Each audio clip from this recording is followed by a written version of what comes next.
अस्सलाम वालेकुम वरहमतुल्लाह। मेरे एक जानने वाले को एयरपोर्ट से वापस भेज दिया, एयरपोर्ट से ट्रैवल नहीं करने दिया। उसका रीज़न अगर आप देखेंगे तो बिल्कुल छोटा सा रीज़न है, छोटी सी उसकी वजह है, लेकिन इस छोटी सी वजह की वजह से उसे बहुत ही ज़्यादा नुकसान जो है वो उठाना पड़ा है। और ये हमारी नज़र में ऐसे ही है, बिल्कुल ये नॉर्मल सी बात। अब मसला क्या पेश आया है? मसला ये पेश आया है कि उन्होंने अपनी टिकट खुद बुक की है, लेकिन उन्होंने जो कार्ड यूज किया है वो अपना कार्ड यूज नहीं किया पेमेंट के लिए। देखिए, मैं अपनी बार बार वीडियोस में आपको ये कहता हूं कि आप बेशक आप अपनी टिकट खुद बुक करें, ये बिल्कुल अच्छी बात है। इसमें आपको काफ़ी एडवांटेज भी हो जाता है और आपको सीखने को भी काफ़ी चीज़ें मिलती हैं। लेकिन उसके साथ साथ अगर हम तमाम एयरलाइंस की बात करें तो कानूनी तौर पे और लीगली तौर पे तमाम एयरलाइंस का रूल सेम होता है।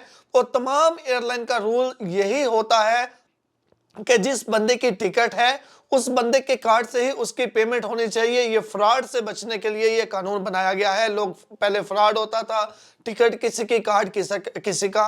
तो इस चीज़ को इस चीज़ से बचने के लिए ये रूल है, जिसको जो है वो कुछ एयरलाइन बड़ी सख्ती से जिसका फॉलो करती हैं और कुछ एयरलाइन इस पे आपको थोड़ी बहुत छूट देती हैं, जिसमें एक एयर ब्लू ऐसी एयरलाइन है जो इस पे 1% भी आपको छूट नहीं देती। अगर आपने किसी के कार्ड से पेमेंट की है और वहां पे बोर्डिंग के टाइम थोड़ा सा भी उन्हें डाउट हो जाएगा तो वो आपको ट्रेवल नहीं करने देंगे जब तक आप वेरिफिकेशन नहीं करवाएंगे। तो वो वेरिफिकेशन जो है वो बड़ी लंबी हो जाती है, बड़ी मुश्किल हो जाती है। उसके लिए जिसका कार्ड आपने यूज किया है उसका कार्ड या उस बंदे को वो आपको लेके वहां पे जाके दिखाना होता है। अगर इन केस किसी ने टिकट बुक कर ही ली है किसी दूसरे के कार्ड से, तो आपने एक बार जाना होता है एयर ब्लू के ऑफिस में। वहां पे आप उसके कार्ड दिखा के आप उसकी वेरिफिकेशन जो है वो ओके करवा सकते हैं, वहां से सिस्टम में उसको ओके कर देते हैं। अच्छा, उनके साथ भी यही मसला आया, उन्होंने दूसरे बंदे का कार्ड यूज किया जिसकी वजह से उन्हें ट्रेवल नहीं करने दिया गया।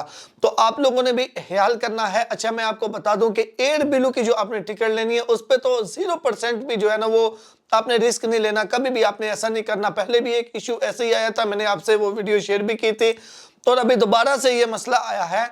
मसला मैं आपको दोबारा से ये बात रिपीट कर रहा हूं कि तमाम एयरलाइंस का ये सेम रूल होता है, लेकिन पीआईए आपको छूट देती है किसी के कार्ड से पेमेंट की है तो चल सकता है। सऊदी एयरलाइन आपको छूट देती है किसी की यानी कि कार्ड से पेमेंट की है, चल सकता है। फ्लाइनस जो है वो आपको छूट, यानी कि कुछ एयरलाइन जो है तो इतनी ज्यादा इस पे इन्वेस्टिगेशन नहीं करती, तफ्तीश नहीं करती, और वो आपको थोड़ा यानी कि देते हैं, थोड़ी मोहलत देते हैं, थोड़ा आपको देते हैं इस चीज़ पे बेनिफिट। थोड़ा समझ लें कि वो आपको किसी भी कार से भी आपने पेमेंट किया तो आप ट्रैवल कर सकते हैं।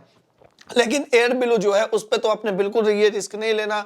इस बाइक की भी टिकट जो है वो एयरलाइन की थी, इससे पहले जो मसला बना था वो भी एयरलाइन यही थी, एयर ब्लू जी थी। एयर ब्लू की वजह से ही एयर ब्लू की टिकट थी उनकी भी। तो इसलिए आप जब भी अगर आपने एयर ब्लू की टिकट, क्योंकि लोग जो हैं वो अक्सर इसकी थोड़ी सस्ती होती है तो इस चक्कर में चलो यार बुक कर लेते हैं।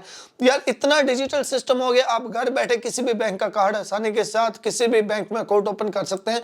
तो हर एक का लाजमी तौर पे अकाउंट होना चाहिए, डेबिट या क्रेडिट कार्ड होना चाहिए। आप उससे पेमेंट कर लिया करें, अपने कार्ड से पेमेंट करें, ताकि आपको किसी किस्म का कोई परेशानी का सामना ना करना पड़े। मैंने सोचा एक शॉर्ट से वीडियो में आपको आगाह कर दूं ताकि आपको सबको इल्म हो। एयर ब्लू का बिल्कुल भी रिस्क नहीं लेना। बाकी सऊदी एयरलाइन हो गई या पीआईए हो गई या फ्लाइनस हो गई, इसमें बेहतर है आप अपना कार्ड यूज करें। लेकिन किसी के पास बिल्कुल ऑप्शन नहीं है तो फिर चलें आप इसमें आपको छूट दी जाती है, आप इसमें दूसरे का कार्ड इस्तेमाल कर सकते हैं, लेकिन लीगली तौर पे नहीं। अगर इन्वेस्टिगेशन होगी, तफ्तीश वो करेंगे, वैसे करते नहीं है, मैं आपको बता रहा हूँ। लेकिन कानूनी तौर पे यही है कि आपने अपना ही करना होता है।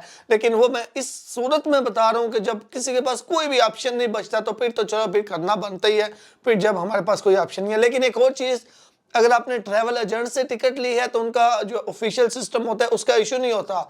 ये नहीं है कि ट्रैवल एजेंट से आपने टिकट लिया तो वहां पे भी आपने अपना कार्ड यूज करवाना है। ट्रैवल एजेंट से अगर आप टिकट लें तो उसका कोई इशू नहीं बनता। इशू तब बनता है जब आप अपनी टिकट खुद बुक करते हैं वेबसाइट पे जाके, तो फिर आप अपना कार्ड इस्तेमाल नहीं करते।